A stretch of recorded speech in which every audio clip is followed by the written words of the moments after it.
On August 8, 2020, we made a trip to the Tennessee Valley Railroad Museum. Pulling the train that day was locomotive number 4501. So sit back, relax as we take a trip on the Missionary Ridge Local.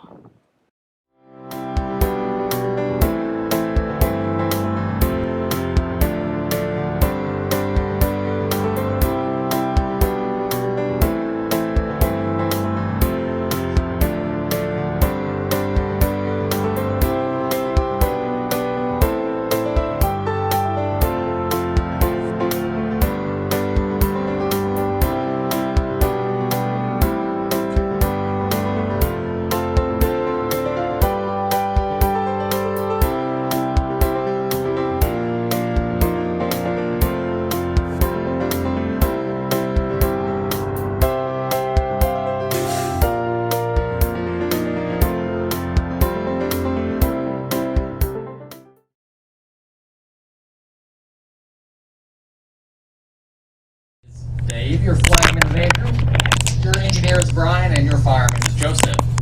Now, before we depart, I am required to mention, by order of the Hamilton County Health Department, all passengers are required to wear a mask for the duration of the trip, and please stay seated in the seats assigned to you by the train crew for the duration of the trip as well.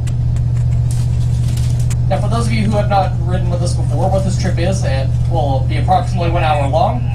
It will include 15 to 20 minutes of travel in each direction on the 3 miles of track donated by the Southern Railway, and a 20 to 30 minute layover in East Chattanooga, where we will have a demonstration of our antique turntable.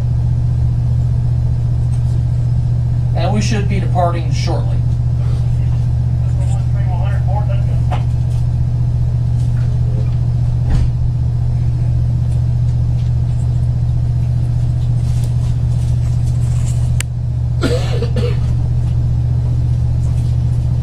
Everyone go ahead and have a good look at Grand Junction here as we depart, because we'll be returning in a day or two, a week at the most. Now, just to go ahead and tell you about the cars you're going to be riding in today for this trip. For those of you riding in the red car, those of you with that red wristband, you are riding in the 661, built in 1947 by the American Car Foundry, or ACF, for the Central of Georgia Railroad, used on a passenger train named the Nancy Hanks II, which ran between Atlanta and Savannah, Georgia. And for those of you with the green wristband and the green coach, you're riding in the 906, built in 1924 by the Pullman Company for the Central of Georgia Railroad. Now, you're riding on one of the first railroads into Chattanooga today. This line was completed in 1859 by the East Tennessee and Georgia Railroad. The ET&G would merge with a number of other railroads over time to become the famous Southern Railway in 1894. Now, the Southern would continue to use this 3-mile section of track until they abandoned it in the 1950s for reasons I'll explain later in our journey. They built a new line to the north, which was the main freight line you saw behind Grand Junction Station. And that line is still used today by the Southern Railway successor, the Norfolk Southern Corporation. And of course, after the Southern Railway did abandon this line, eventually they would donate the 3 miles to us here at the museum. If you have a look to the left of the train, you will see a gravel road. Now, that gravel road is the roadbed for the original 1859 right-of-way. The line was elevated to its current height and position in the first decade of the 20th century by the Southern Railway due to numerous occasions of flooding. Of course, Chattanooga used to be extremely prone to flooding before the construction of the Chickamauga Dam during the Great Depression.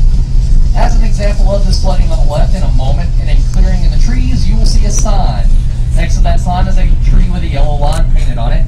That yellow line represents the high water mark from the Great Flood of 1867. At 9 feet above the track, it explains why this line had to be elevated.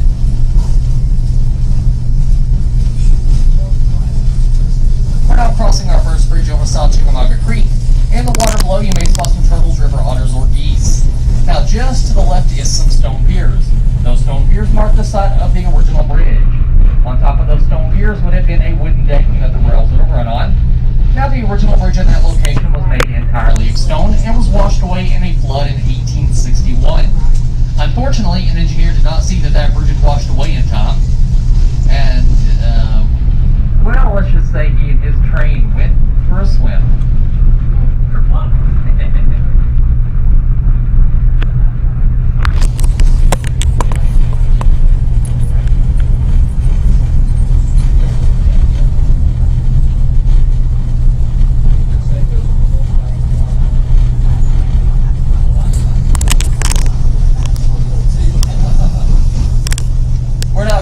second bridge over the Western and Atlantic Railroad. You'll be able to see it from both sides of the train. That is the first line into Chattanooga, being completed by the state of Georgia in 1850. It was built by the state of Georgia and is still owned by the state of Georgia today, running from Atlanta to Chattanooga. It is currently leased out to CSX.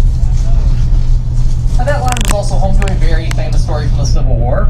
Some of you may have heard of it, and that would be the Great Locomotive Chase. Now, for those of you who have not heard of it, the Great Locomotive Chase is the story of Union spy James Andrews and 23 others known as Andrews Raiders. They disguised themselves as civilians and made their way to Big Shanty, Georgia, which is today Kennesaw, Georgia, and stole a locomotive named General while it was on a fuel, water, and mill stop. They planned to race the General all the way north to Chattanooga, while burning bridges and destroying track and telegraph wires along the way in an effort to sever the crucial Confederate supply artery. They were pursued by the General's conductor, William Fuller, and a locomotive he commandeered named the Texas. Now, the Texas was facing south, so for the duration of that chase, he had to run the locomotive in reverse. The General ran out of fuel just north of Ringgold, Georgia, about 18 miles down the track in Chattanooga. All of the men were caught. 8 of them, including Andrews himself, were hung in Atlanta. They are today buried at the Chattanooga National Cemetery around a bronze replica of the General, just a few miles from our current location. The rest of the men either escaped prison or were exchanged for Confederate prisoners. Now, Andrews Raiders were the very first to ever receive the Medal of Honor, but Andrews himself did not, as he was a civilian and not eligible. If you'd like to know more on that topic, there are many books and films based on that event, including Buster Keaton's silent film The General, and one of Walt Disney's lesser-known films in the 1950s, also titled The Great Locomotive Chase. Now, both locomotives involved in that chase are still preserved today. The Texas is on display at the Atlanta History Center in Atlanta, Georgia, and the General is on display at the Southern Museum of Civil War and Locomotive History in Kennesaw, Georgia. Now, for those of you riding in the green car, or the 906 I'm speaking from, I'd like to point out that midway through this car, you may have noticed that there is a wall separating the two halves of the coach. That is because when this coach was built, it was known as a Jim Crow car, used during the era of segregation. When the Interstate Commerce Commission desegregated the railroads in 1955, most cars of this type had those walls removed. For some reason, here this wall was kept intact. We're not really sure why. Now, when we acquired the coach, we made the decision to preserve that wall in its original condition as a reminder of a very unfortunate time in our nation's past. Because as the saying goes, if you don't remember your past, you're doomed to repeat it. Now, this coach is believed to be the only coach in operation in the world today with that wall still preserved. Now, we just crossed our third bridge over Tunnel Boulevard. Originally, that road would have tunneled underneath the railroad hence its name. When the Southern Railway abandoned this line in the 1950s, the roof of that tunnel was opened up to avoid maintenance costs. After the land was donated to us, we put a bridge over that gap. So today we have Tunnel Boulevard without a tunnel. It is also the only place we can legally run over cars. Now, if you have a look to the right of the train, I'll point out some of my favorite trees along the route. There's this one, and this one, and this one here with the leaves on it. I call that one Chris. Chris time. What's up, Chris? We're now making our climb up Missionary Ridge, but rather than travel over it, we're going to travel through it. Through the Missionary Ridge Tunnel, also known as the White Site Tunnel. This tunnel is 986 feet long, about the length of 3 football fields. It was completed in 1858, dedicated in 1859, and was excavated entirely by pick and shovel, as dynamite was not invented until 1867. So I guess you could say it went off without a bang. Now, this tunnel was excavated from both ends of the ridge, meeting in the middle. When both portals did meet in the middle, they were only off-center from each other by 3 inches. During World War II, this tunnel would see as many as 70 trains a day.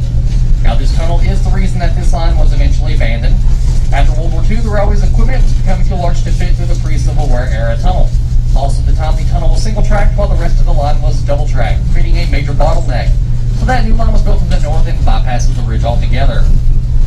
Now, a few seconds ago, you may have heard the whistle of our locomotive signaling our approach to the tunnel, meaning we will be entering the tunnel at any moment. So I hope no one on board is scared of the dark. Now, if you happen to have a flashlight app on your cell phone, I do encourage you to get those out, shine them out the windows, and illuminate the tunnel walls as we pass through. While in the tunnel, you may notice we are very close to the tunnel walls, and at times there is indeed less than 10 inches of clearance between us and these walls. So it's a good thing we don't have any open windows on this train.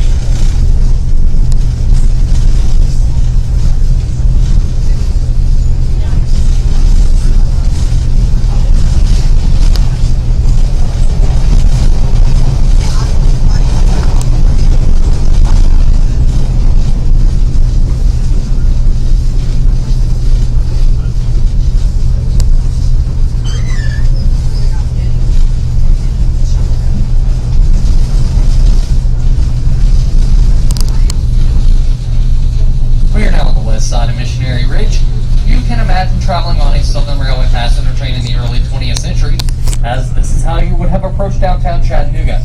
Right through that tunnel there, with your final destination being Terminal Station, which has today been converted into the Chattanooga Choo Choo Hotel. Now, of course, passenger trains back then would have consisted of more than just passenger coaches. For example, there might have been a baggage car, an RPO car, sleeping car, lounge car, on some trains even a dome car or an observation car. Then on most trains was my favorite, the dining car. Speaking of dining car, who knows how a steam locomotive eats? It choo-choo-choos.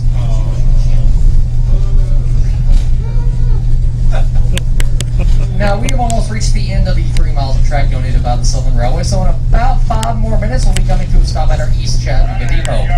Once there, you do have the option of either staying on board the train for the layover, or joining me as we do a demonstration of our turntable at... Now, I do recommend everyone does join me for this demonstration, because this is one of the only places in the world where you can see what's about to take place. Now, also available is the East Chattanooga depot. There are restrooms inside if you happen to need to use those while we are at East Chattanooga. We will be unloading the train by car color to ensure social distancing, so please remain seated once the train is coming to a stop until your car color is called. Once you have exited the train, take a left down the stairway or the ramp, and then just follow that pathway on down to the turntable. Now, once we have everyone gathered around the turntable, we will begin the demonstration.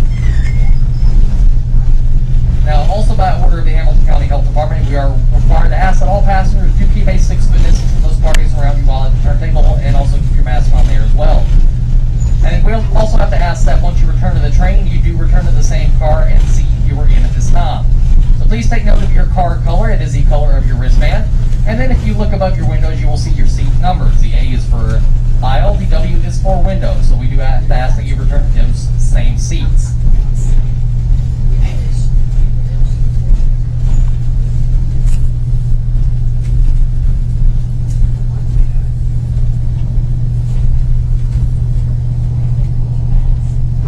Now to the right of the train, you'll see a section of track running downhill next to these trees.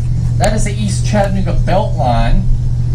It extends a bit further and connects to the Chattooga and Chickamauga Railway. And those are the 2 lines we use on our longer excursions, including the Dinner on the Diner, the Chickamauga Turn, and the Somerville Steam Special. Altogether, those lines do extend a further 52 miles south to a point just south of Somerville, Georgia.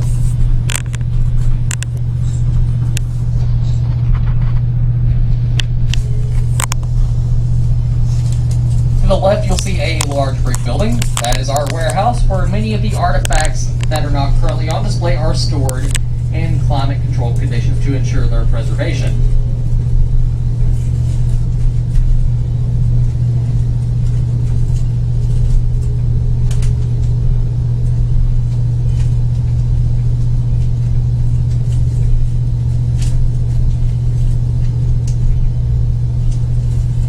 Also to the left is a blue-colored car. That car is one of our operational dining cars that we do use on our longer trips, including the Dinner on the Diner. We just started those back up for the year just yesterday, so that car is going to be going back into service now.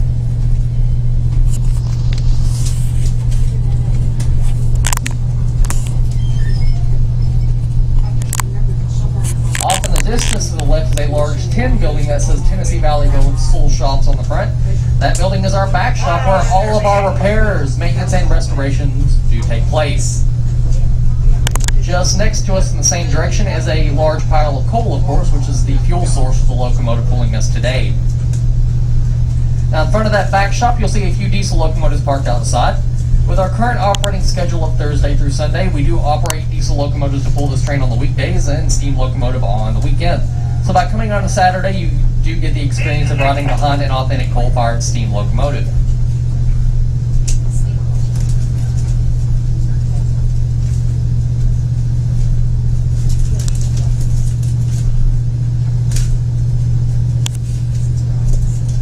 Next to those diesel locomotives is a large crane. That is what we use to fuel the locomotive with in the morning. It is a clamshell crane. We will pick up scoops of coal using the scoop there on the end and drop it into the tender of the locomotive. It is like a giant claw machine with no prize at the end.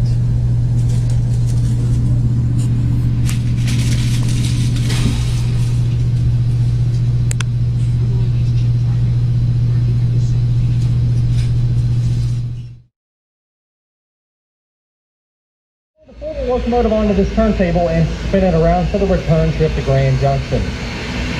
Now this table you're looking at here was constructed in 1916 by the American Bridge Company and was used by the Central of Georgia Railroad in Macon, Georgia. This table is 80 feet long and it weighs in at 80 tons. Keep in mind the average school bus only weighs in at 6 or 7 tons. That locomotive there weighs in at a total of 215 tons, so when it is on the table, the overall weight between the two is going to be sitting just under 300 tons. So it may surprise you to know that this table was originally turned by hand. It was an Armstrong table. There would have been poles extending off the ends of the table, and it would have taken 4 people to push those poles to spin the table around. Do we have any volunteers? No. We're going to need 4. We got 2, 3, and 4. Come on over. No, I'm just kidding. We don't do it that way anymore. Now today we just use a small 25 horsepower motor under the operator shed here that our flagman Andrew will be operating.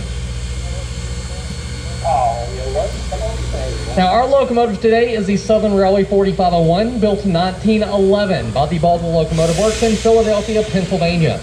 It was built for the Southern Railway as a mainline freight locomotive. Now the Southern Railway retired it in 1948. At that time, it was sold to the Kentucky and Tennessee Railway in Stearns, Kentucky, where it was used to haul coal down for the mines.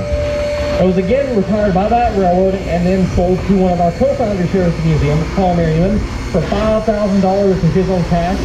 And then in the early 1960s, he brought it to Chattanooga under its own power. And the locomotive has been here, operating on and off on the museum site and on mainline excursions ever since. Now, this locomotive is a 282 Mikado. And what that means is it has 2 small driving wheels, or 2 small pilot wheels on the front, 8 large drive wheels in the middle, and a set of 2 trailing wheels under the cab and firebox. This first 282 ever purchased by the Southern Railway of hundreds they would eventually purchase, and ironically enough, it is the only Southern Railway 282 that survives today. This locomotive operates at 205 psi. It has 63-inch diameter driving wheels and produces 53,900 pounds of active effort. Now, as you can see, the wheelbase of this locomotive does sit on the turntable, but the locomotive itself is longer than the turntable, extending off both ends by just a few feet. So if you're at that yellow line, I do need you to take an extra step or 2 back so the front coupler does not come and give you a slap on the way around.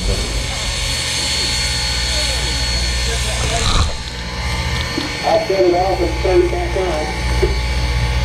Now, if you look up in the cab there, you'll see our engineer, Brian. He's responsible for operating this locomotive and getting us here safely today. So everyone go ahead and give him a wave. Hey, Brian.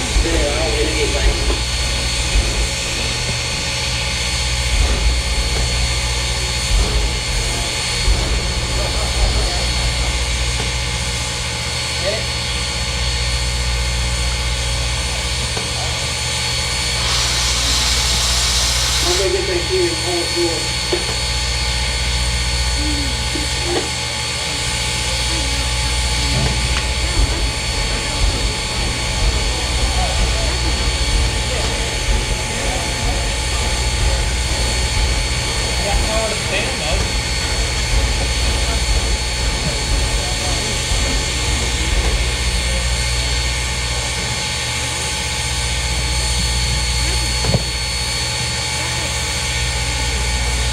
Maybe just another minute or 2 before you get it turning. The toggle switches in the cabinet, and somebody locked the cabinet, so somebody's got to run over to the shop and get the key. So until then, I'll go ahead and tell you how this locomotive operates.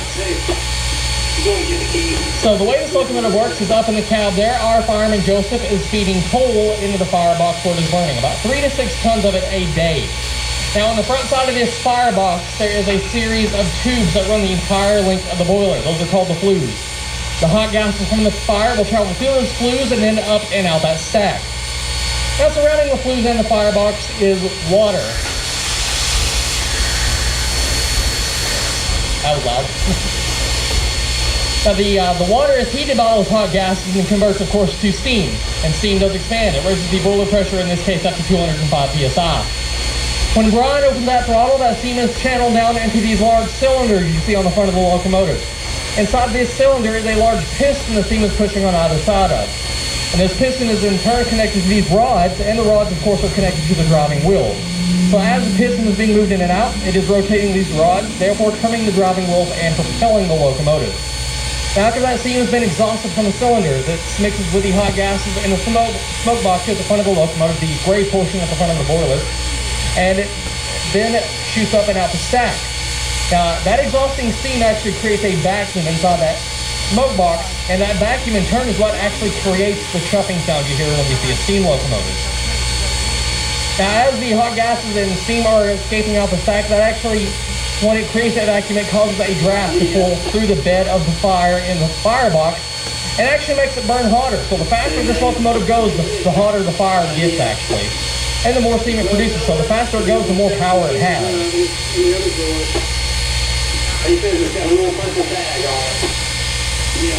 Now earlier, when I said this locomotive is a 282 Mikado, what that means, of course, I mentioned earlier, is the two pilot wheels, 8 driving wheels, 2 trailing wheels. Well, the term Mikado is actually a Japanese word meaning emperor, and the reason these were called Mikados is because the first ever locomotive built with this wheel arrangement was sold to one of the state railways in Japan.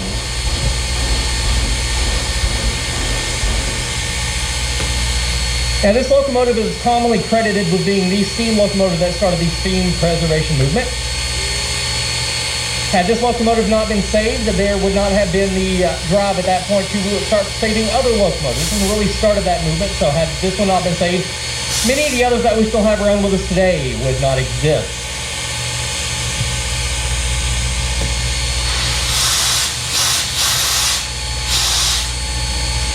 Cleaning the water out of the air reservoir there. Everyone, this is our fireman, Joseph. He's responsible for feeding that fire, and as well as maintaining the water level in the boiler, and in turn creating all the steam this engine operates on. Without him, this locomotive would not be going anywhere, so we want to give him a wave as well. A round of applause, either way.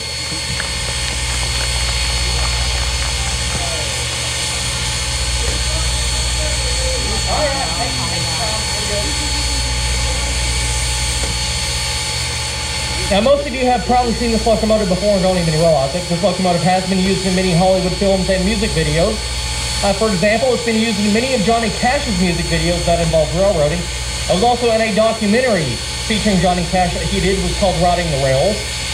In the intro to that documentary, he's actually at the throttle of this locomotive running it for the intro. And that was not fake. He actually ran this locomotive himself. Of course, it's been used in many films and television shows as well. For example, I believe one of the first was called Full Trade, starring, is either James Stewart or Jimmy Stewart. I can't ever get that right. It's one of the two. And the most famous film it was in was a 1999 film many of you have probably seen called October Sky, starring Jake Gyllenhaal.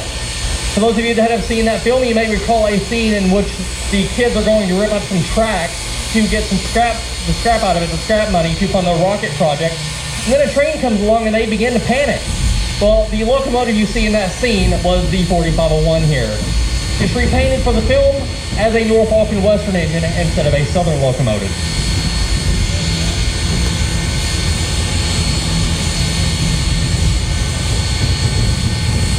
Of course, as the locomotive comes around, you'll be able to see a plaque here on the side of the pilot, right where I'm pointing at here. This plaque is actually the plaque stating that this locomotive is listed on the National Register of Historic Places.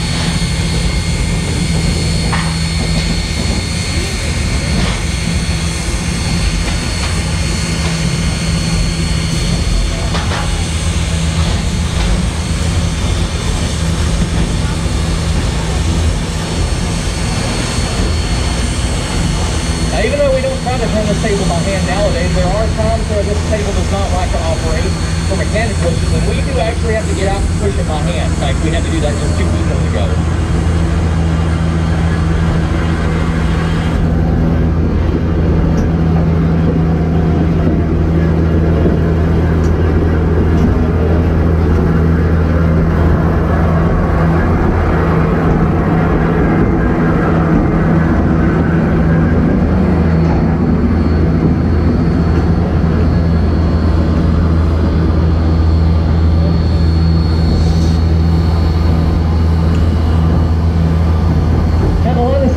Correct track today, we still use the original method, and that would be the antique method of eyesight.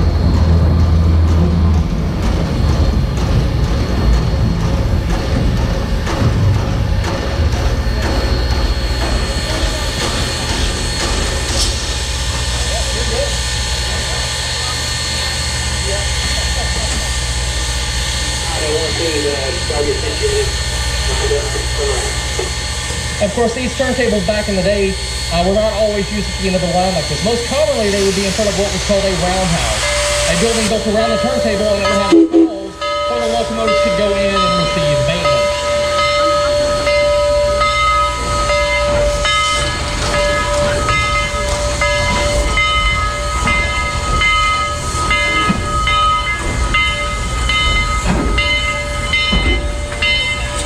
Now, as you can see, our locomotive is, well, our train is currently sitting on track 1, and we've on the locomotive up on track 2. That is so what we can do what is called a runaround. We're going to run the locomotive past the train beyond the switch. That switch will then be thrown, and the locomotive will then reverse into the train so it can pull us back in the opposite direction. Now that we've completed turning the locomotive around, we can go ahead and start making our way back to the train for the return trip to Grand Junction. Please remember just to return to the same seat and car you rode in on the way over. Don't forget there are restrooms available in the depot. And if anyone has... He said let's just switch to this side and then see forward on it.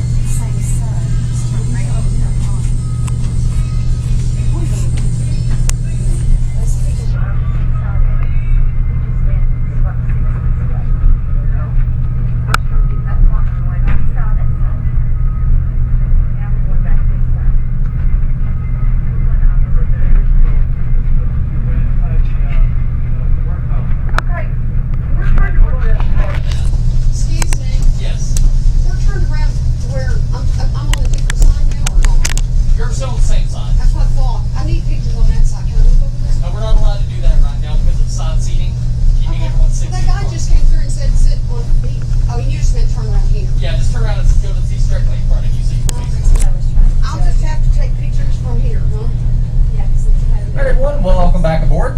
That's what I was trying to do. Now, that back shop I pointed out earlier, I would like to point out that the back shop is normally included as a part of the tour we give, but at this time we're not allowed to do that per rules of the Hamilton County Health Department, as there's not enough space in there to spread everyone apart, so I'm going to tell you about it on board instead.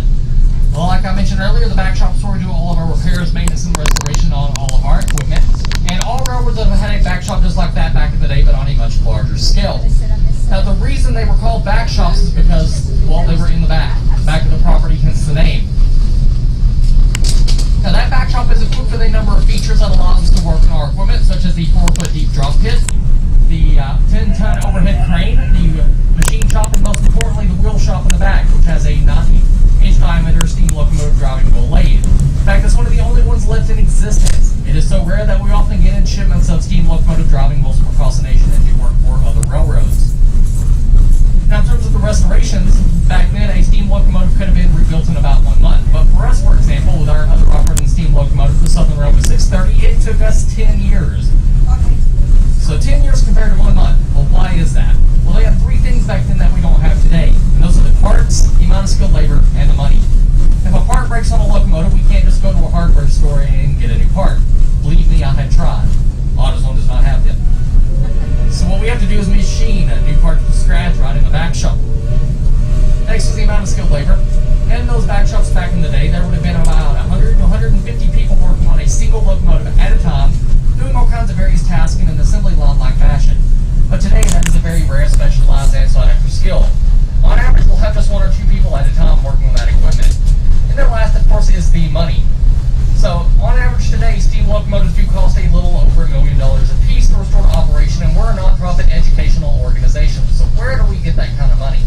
Well, one is our ticket sales, of course. A portion of every ticket sold goes towards the restoration fund.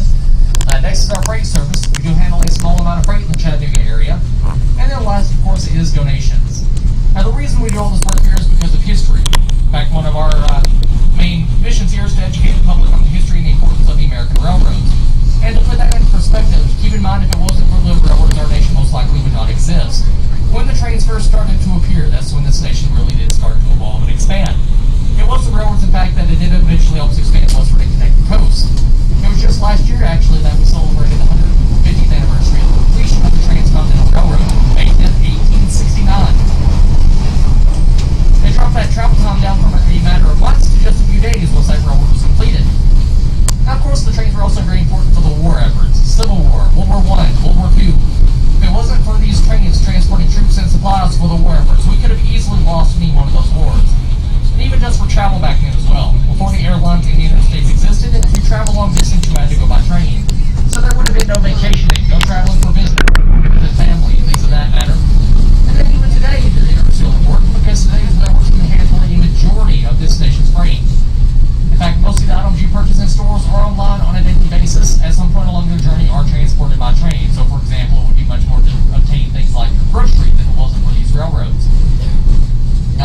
sit back and relax, enjoy the rest of the ride back to Grand Junction.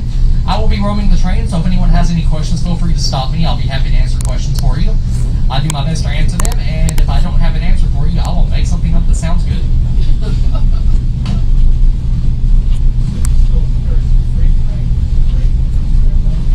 We do. This line is just the one in the three that I think way down the line. That's a metal recycling thing. Box part with their office. And we'll pull it out for whichever locomotive we're using on the day. So if it shows up on a weekend, we'll break the steam. We do. And of course, there's the East Chattanooga Belt line, which is the one thing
dining with us today at the Tennessee Valley Railroad Museum, and hope you did enjoy your excursion.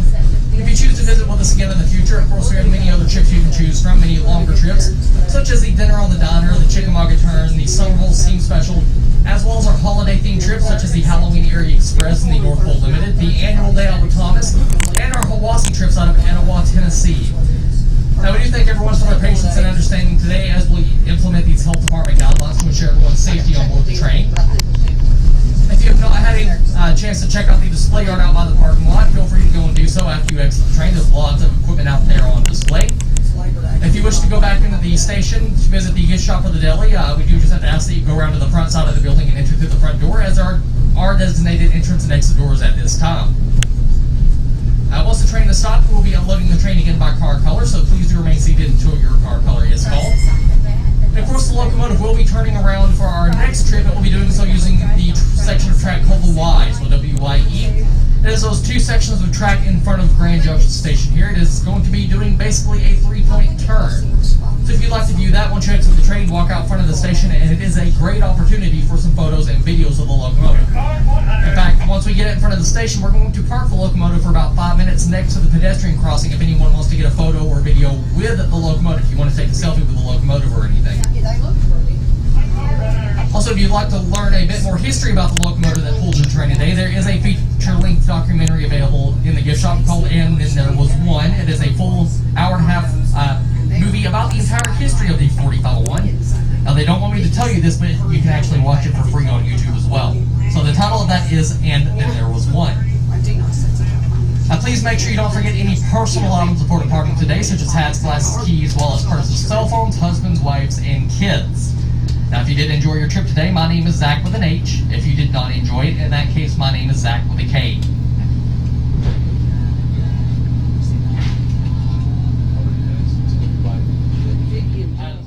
Thanks for watching. I hope you enjoyed what you saw. If you did, please like, comment, and subscribe. And ring the notification bell for updates on my future uploads.